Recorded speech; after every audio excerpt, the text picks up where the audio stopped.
ನಗರದ DYSP Gopal G Naik ಅವರು ಪತ್ರಕರ್ತರೊಂದಿಗೆ ಮಾತನಾಡಿ, ಮುಂಬರುವ ಲೋಕಸಭಾ ಚುನಾವಣೆ ಗಮನದಲ್ಲಿಟ್ಟುಕೊಂಡು ಸಾಗರ ತಾಲೂಕಿನಲ್ಲಿರುವ ಕೆಲವು ರೌಡಿಗಳಿಂದ ಬಾಂಡ್ಗಳನ್ನು ತೆಗೆದುಕೊಂಡಿದ್ದು, ಯಾರು ಯಾವುದೇ ರೀತಿಯ ಅಹಿತಕರ ಘಟನೆಗಳಲ್ಲಿ ಭಾಗವಹಿಸಬಾರದು ಎಂದು ತಿಳಿಸಲಾಗಿದ್ದು, ಕೆಲವು ವ್ಯಕ್ತಿಗಳನ್ನು ಗಡೀಪಾರಿಗೆ ಶಿಫಾರಸು ಮಾಡಲಾಗಿದೆ.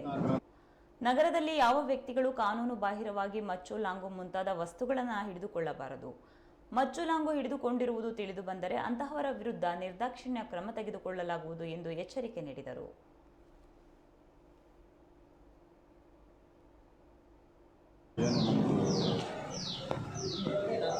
ನಗರದಲ್ಲಿ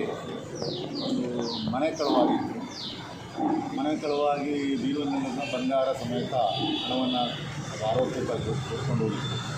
ಪ್ರಕರಣದ ದಾಖಲಾಗಿ ಕೇವಲ 2 ದಿವಸದ ಒಳಗಡೆ ಮುಖ್ಯವಾಗಿ ನಮ್ಮ PSP ನಾಗರಾಜ್ ಮತ್ತು ಅವ್ರ ತಂಡದವರು ಈ ಪ್ರಕರಣವನ್ನು ಬೇಯಿಸಿದ್ದಾರೆ. ಪ್ರಕರಣ ಬೇಯಿಸಿ ಆರೋಪಿಗಳಾದಂಥ ಇರ್ಫಾನ್ ಇವರಿಂದ ಟೋಟಲು 69,300 ರೂಪಾಯಿಗಳ ಚಿನ್ನಾಭರಣ ಮತ್ತು 11,000 ರೂಪಾಯಿ ನಗದು ಹಣ, ಟೋಟಲ್ 80,300 ರೂಪಾಯಿ ಆಗುವಷ್ಟು ವ್ಯಾಲ್ಯೂಯಬಲ್ ವಸ್ತುಗಳನ್ನು ವಶಪಡಿಸಿಕೊಂಡಿದ್ದಾರೆ. ಇತ್ತೀಚಿನ ದಿನದಲ್ಲಿ ನಗರದಲ್ಲಿ ಇದು ಲಾಸ್ಟ್ 15 ದಿವಸದಲ್ಲಿ 2ನೇ ರಿಕವರಿ ಆಗಿದೆ.